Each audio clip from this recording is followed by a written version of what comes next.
Bienvenue sur Bulle de Bonheur, le podcast pour prendre le temps d'être heureux. Nous sommes Raphaël et Armelle, chercheuses inconditionnelles de Bulle de Bonheur. Ce podcast est propulsé par 2 minutes de bonheur et publié tous les jeudis. Aujourd'hui, nous vous partageons l'épisode numéro 81, Je whoop pour me motiver. Mais avant de commencer, merci pour tous vos encouragements. Continuez à nous soutenir en nous mettant 5 étoiles sur votre plateforme préférée. Suivez nos astuces sur notre page Instagram ou notre page Facebook 2 minutes de bonheur et profitez de nos jeux 2 minutes ou de notre abonnement pour les couples Un temps pour deux sur notre site 2 minutes de bonheur. À vous de jouer. Oh là là, mais qu'est-ce que ça me chicote!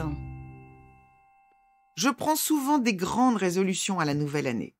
Cette année, je me suis fixé quelques objectifs, notamment perdre 5 kilos en 6 mois. J'avais envie de retrouver un peu ma silhouette d'avant-grossesse et de recommencer à me muscler. Je me voyais déjà réenfiler certains vêtements que je n'osais plus porter et me trouver de nouveau jolie devant. Je me voyais parader sur la plage avec la cuisse ferme. Cependant, passé les premières semaines, ma motivation a commencé à baisser. Puis, nous avons été confinés et moi qui avais un peu tardé pour m'inscrire dans une salle de sport, je n'ai plus pu y aller du tout. J'avais vraiment besoin du collectif pour faire de l'exercice. Pendant le confinement, je n'ai trouvé ni le temps, ni l'énergie de me lancer dans un programme en ligne. En revanche, j'ai beaucoup cuisiné et mangé. Et là, ça me chicote. Mon objectif était bien défini et me semblait atteignable dans le délai fixé. J'ai toujours envie d'affiner ma silhouette et pourtant, ma motivation est en berne. Comment maintenir ma super motivation des premiers jours? Comment faire preuve de résilience? Et surtout, comment atteindre mes objectifs? Avoir une motivation en berne, prendre des résolutions que je ne tiens pas, du genre tous les jours je fais un jogging et au bout de 3 jours les baskets sont déjà raccrochées, je décide un régime et je fourre mes mains dans les cacahuètes au premier apéro. C'est décidé, je fais ma lessive, j'achète les ingrédients qui restent dans le placard. Nous sommes tous passés par là, et quel que soit notre âge. Et pourtant, nous sommes capables d'identifier ce que nous voulons faire, ce que nous voulons devenir et comment nous aimerions nous améliorer. Comme je souhaite être plus performant au travail, je souhaite faire davantage entendre mon point de vue en réunion, je voudrais faire preuve de plus de patience avec mes parents âgés dont je m'occupe. J'aimerais arrêter de crier pour me faire entendre à la maison. J'ai tellement envie de lancer ce projet qui me trotte dans la tête. Nous sommes pleins de bonnes intentions, gonflés par l'énergie de déplacer des montagnes. Et lorsque nous posons un but atteignable, nous nous sentons pleins de force pour l'atteindre. Nous voulons commencer tout de suite. Nous nous sentons inarrêtables. Est-ce que vous ressentez ça, vous aussi? Et puis, la phase 2, avec le temps, nous nous sentons de moins en moins motivés, de plus en plus contraints et parfois même déçus par nous-mêmes. Nous pouvons même parfois nous laisser envahir par la culpabilité. Ça, vous pouvez la retravailler dans notre bulle de bonheur 50, je sors de la culpabilité. Nos belles motivations du début ne résistent pas à l'épreuve de la réalité. Nos collègues sont plus reconnus que nous. Nos beaux efforts pour ne pas grignoter n'apportent aucune éclaircie sur la balance. Les enfants sont encore plus fatigués et turbulents que d'habitude et nos parents sont encore plus demandeurs avec le confinement. Notre envie ne résiste pas au temps qui passe et aux difficultés qui se présentent. Comment ça se fait? Dans notre bulle de bonheur 35, je pratique la pensée positive, nous avons parlé de la puissance de cette fameuse pensée positive. L'approche a démontré que dans l'esprit humain, entre imagination et volonté, c'est l'imagination qui l'emporte. Pour schématiser, l'esprit optimiste récolte du positif, ou en tout cas est capable de percevoir le positif dans les conditions sur lesquelles il n'a pas le contrôle. Cela influence ses émotions, son énergie et son moral, et ça le pousse à réaliser du positif. À l'inverse, un comportement pessimiste génère le risque d'attirer des choses désagréables ou en tout cas de les percevoir comme telles. Autrement dit, il est plutôt conseillé de s'imaginer réussir que de se préparer à échouer, car le mental influence la réalité. Si votre projet est de décrocher votre job de rêve, votre motivation dépendra plus de votre capacité à vous projeter dans ce poste que de votre volonté. Sur cette base, les chercheurs ont développé le concept de visualisation. C'est un outil incroyablement efficace de créativité et de motivation. La visualisation fait appel à tous vos sens pour vous projeter dans le résultat que vous cherchez à atteindre. Par exemple, si vous êtes comme moi et que vous souhaitez écrire plus de podcasts, je vais alors imaginer recevoir plein de commentaires positifs sur les plateformes d'écoute, d'ailleurs ne vous en privez pas. Des avis vont reconnaître la justesse du ton que j'emploie et vont saluer la diversité des sujets. J'imagine alors la joie des auditeurs qui se sont mis en action après avoir écouté un podcast. Je me projette aussi dans la joie de chercher des sujets, de faire des recherches. Et puis, peut-être que ça va générer des nouvelles commandes de jeux 2 minutes ou d'un temps pour deux. Et j'anticipe ma joie et ma fierté.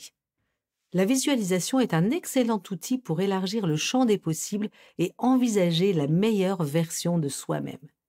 Elle apporte une bonne dose de motivation et d'énergie. Et pourtant, souvent, ça ne suffit pas pour passer à l'action. Mais comment ça se fait? Allez, je change de regard. Gabriele Oettingen, chercheuse et psychologue allemande, s'est justement penchée sur cette contradiction. Spécialiste de la motivation et du changement comportemental, elle a voulu tester scientifiquement l'efficacité de la visualisation à moyen et à long terme.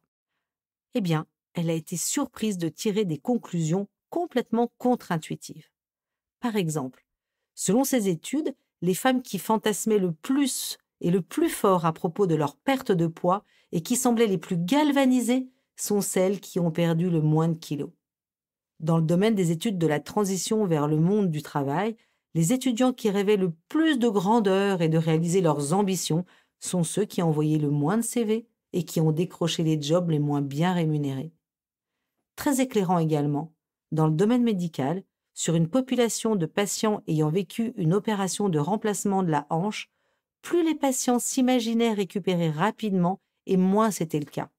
En fait, 2 semaines après l'opération, ils étaient capables de faire moins de pas que les autres patients. En conclusion, la visualisation seule a des limites et serait contre-productive. Dans son livre « Rethinking Positive Thinking », Gabriele Oettingen démontre que la visualisation détend les sujets, mais ne les motive pas à passer à l'action. Voilà pourquoi les obstacles nous déstabilisent et notre motivation ne tient pas. Au contraire, anticiper les obstacles est utile à l'atteinte de nos objectifs. La visualisation combinée à un bon sens des réalités est le bon cocktail pour réaliser ses projets. C'est ce que Gabriele Oettingen appelle le contraste mental. Par exemple, je rêve de faire des travaux dans ma maison. Changer la salle de bain, refaire la cuisine, je me dis que ça serait tellement bien. Et en fait, quel va être le résultat? Vous vous y sentez tellement bien rien qu'en y pensant. Avec la visualisation, le cerveau se leurre en pensant qu'il a atteint l'objectif et ne lance aucune action.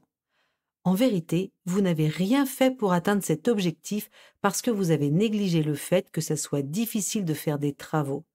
Peut-être vous aurez besoin de trouver des artisans, de faire des devis, de coordonner des corps de métier, et vous n'y pensez pas. Par contre, si vous pensez à tous les obstacles, et seulement à tous les obstacles, la saleté, les mois de travaux, les recherches, la gestion de l'inattendu, le budget, vous vous attardez seulement sur la difficulté, et alors là aussi, vous ne ferez jamais rien. Par contre, si vous prenez le temps de penser aux deux, c'est-à-dire ressentir comment la nouvelle salle de bain changerait votre quotidien, imaginer votre nouvelle cuisine pour mitonner de bons petits plats pour votre famille, et aussi réfléchir aux obstacles, comme le budget, le temps que ça va prendre, alors vous aurez visualisé les 2 choses dont vous aurez besoin pour réussir, et c'est ça le contraste mental. C'est sur la base de ce constat que la chercheuse Gabriele Oettingen a développé la méthode WOOP. Alors, que veut dire ce fameux WOOP? C'est un acronyme anglais, W pour Wish, le souhait, O pour Outcome, le résultat, O pour Obstacle, les obstacles, et P pour Plan, le plan d'action. Et ça s'appuie sur ces 4 principes majeurs. Donc le wish, le souhait, c'est établir des objectifs les plus spécifiques possibles. Le O de outcome, donc le résultat, c'est se projeter dans le résultat. Ensuite, le obstacle, donc les obstacles, c'est injecter une bonne dose de réalité en envisageant les obstacles qui vont se présenter. Et P de plan, le plan d'action, c'est définir un plan d'action pour affronter chaque obstacle. Ces principes sont la clé du changement comportemental qui va nous aider à maintenir notre motivation. Alors en pratique, comment faire? Tout d'abord, choisissez un moment où vous êtes tranquille et détendu. Éliminez au maximum les distractions autour de vous et centrez-vous sur vous-même. D'abord, vous allez réfléchir à votre souhait, donc le W de wish, le souhait. Vous pouvez vous aider de la bulle de bonheur 19, je fais des projets, ou alors la 24, je reconnais mes talents, ou la 57, je sors de ma zone de confort. Vous allez définir votre objectif le plus précisément possible. Il doit représenter un défi, tout en restant réalisable. Attention à ne pas aller dans votre zone de danger, mais restez dans votre zone d'audace. Attention aux représentations et aux projections qui viennent de l'extérieur. Ne choisissez pas en fonction des autres, mais plutôt pour vous-même. Si vous avez de la difficulté à vous affranchir du regard extérieur, alors je ne peux pas m'empêcher de vous proposer de réécouter notre bulle de bonheur 67, je me positionne par rapport aux autres, ou la 29, je dépasse mes croyances. Prenons un exemple. Avec cette période de pandémie et cette crise sanitaire, pour beaucoup d'entre nous, notre souhait est d'être plus présent pour nos parents qui ont besoin d'aide et qui sont plus isolés. Vous allez alors définir précisément comment vous souhaitez le faire. Vous souhaitez être attentif et à l'écoute de leurs besoins. Vous allez donc essayer de les appeler, les texter 2 fois par semaine. Puis, vous allez tenter de les voir toutes les semaines, si c'est possible, juste pour un petit coucou rapide. Vous allez prendre contact avec leurs voisins proches et leurs médecins pour être informés rapidement s'ils ont besoin d'une aide supplémentaire. Vous pouvez aussi leur proposer de leur trouver une aide ménagère pour les soulager davantage et leur permettre de se reposer. Deuxième étape, visualisez le résultat. C'est le O de outcome, donc le résultat. La question hyper importante à se poser, c'est quand saurez-vous que l'objectif est atteint? Mobilisez tous vos sens pour imaginer au mieux comment cela se manifestera. Mobilisez tous ses sens et mobilisez à la fois ses pensées, ses émotions et son corps. Si par exemple vous souhaitez lancer une entreprise ou un projet associatif, imaginez le lancement de votre premier produit ou de votre premier événement. Pensez à la satisfaction de vos clients, à la joie de ceux qui vous auront aidé, aux articles de médias qui parleront de votre initiative, aux questions et aux félicitations de votre entourage. Sentez la joie et la fierté vous envahir le cœur, concentrez-vous sur l'énergie qui se déverse dans vos muscles. Troisième étape. Passons donc à l'étape peut-être la moins agréable, cependant la plus cruciale pour le succès de votre projet. Réfléchissez aux obstacles qui vont se dresser entre vous et votre objectif. C'est le deuxième O pour obstacle, les obstacles. Essayez d'être exhaustif et d'envisager tous les scénarios possibles. Par exemple, si vous souhaitez apprendre une nouvelle langue, vous allez probablement faire face à la perplexité peut-être de votre entourage. Pourquoi tu fais ça? Est-ce que c'est vraiment utile? Vous allez aussi devoir trouver un moment régulier pour apprendre du vocabulaire et de la grammaire avec un manuel ou en audio. Vous allez aussi devoir vous poser la question de la pratique de l'oral et comment vérifier vos connaissances et comment vous suivez vos progrès. Vous allez faire face à de multiples sources de distraction aussi. Votre téléphone, Internet, l'envie ou la nécessité de faire autre chose au moment où vous avez prévu de travailler. Et ensuite, la quatrième étape. Pour terminer, vous allez donc bâtir un plan pour surmonter chaque obstacle. C'est le P de plan. Gabriel Oettingen appelle ça le if-then, c'est-à-dire si, alors je. Cela peut passer par des pensées, des réflexes de méditation, de respiration, des phrases, des actions. Par exemple, si vous souhaitez faire un régime, plusieurs obstacles peuvent se présenter.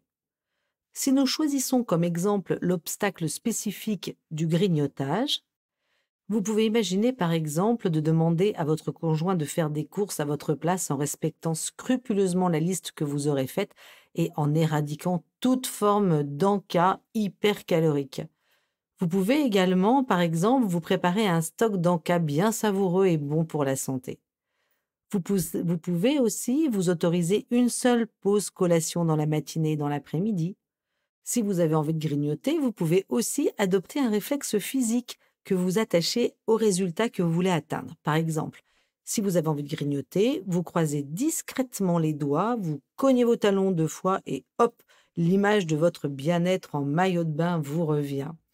Vous pouvez aussi vous préparer un petit speech du genre « t'es la plus forte, tu vas y arriver, t'es vraiment la meilleure ». Et puis la dernière fois, t'as réussi à résister, donc là, t'es capable de résister cette fois-ci aussi. J'ai envie de vous partager les résultats d'une étude qui a été menée aux États-Unis. Ils ont amené des femmes d'âge moyen qui voulaient augmenter leur activité physique. Une partie d'entre elles ont appris la technique Whoop et l'autre est restée sur l'idée que l'activité physique était utile. Les whoopantes donc ont réfléchi sur leur wish, sur leurs souhaits, donc quels étaient leurs souhaits d'activité physique. Après ça, elles ont travaillé sur leur outcome, donc quel serait pour vous le meilleur résultat. Ensuite, le O de obstacle, donc en se posant la question quels seraient leurs obstacles à pratiquer cette activité physique.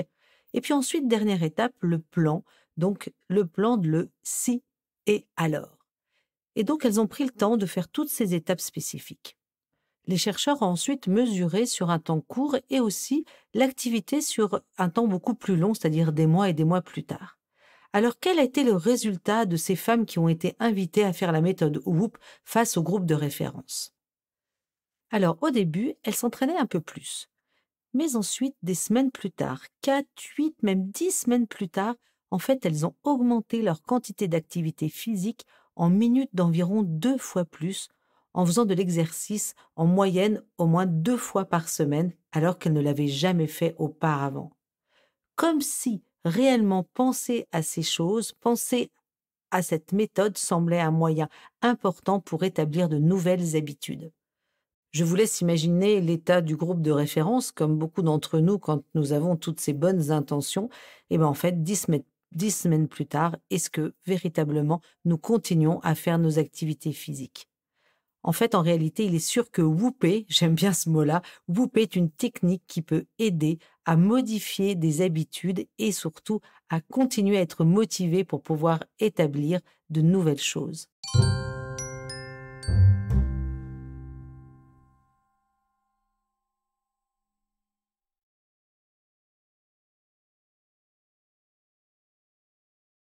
La méthode Whoop a démontré son efficacité car elle apporte des bienfaits à long terme. Premier bienfait, cibler clairement ses envies et éviter de se disperser. La méthode Whoop permet de trier nos désirs en les mettant à l'épreuve de la réalité. Cette étape nous permet de différencier les envies irréalisables des objectifs atteignables. Ainsi, nous sélectionnons naturellement des buts réalistes. Deuxième efficacité et bienfait. C'est justement en sélectionnant des buts réalistes que nous sécurisons notre motivation à moyen et à long terme. Notre motivation se nourrit de nos succès passés ou de ceux que l'on imagine. Avec Whoop, nous plaçons la barre au bon endroit. À la fois, nous nous mettons au défi et nous gardons les pieds sur terre. Troisième bienfait. En préparant un plan pour gérer les difficultés qui vont se présenter, la méthode Whoop apporte un sentiment de contrôle sur les événements.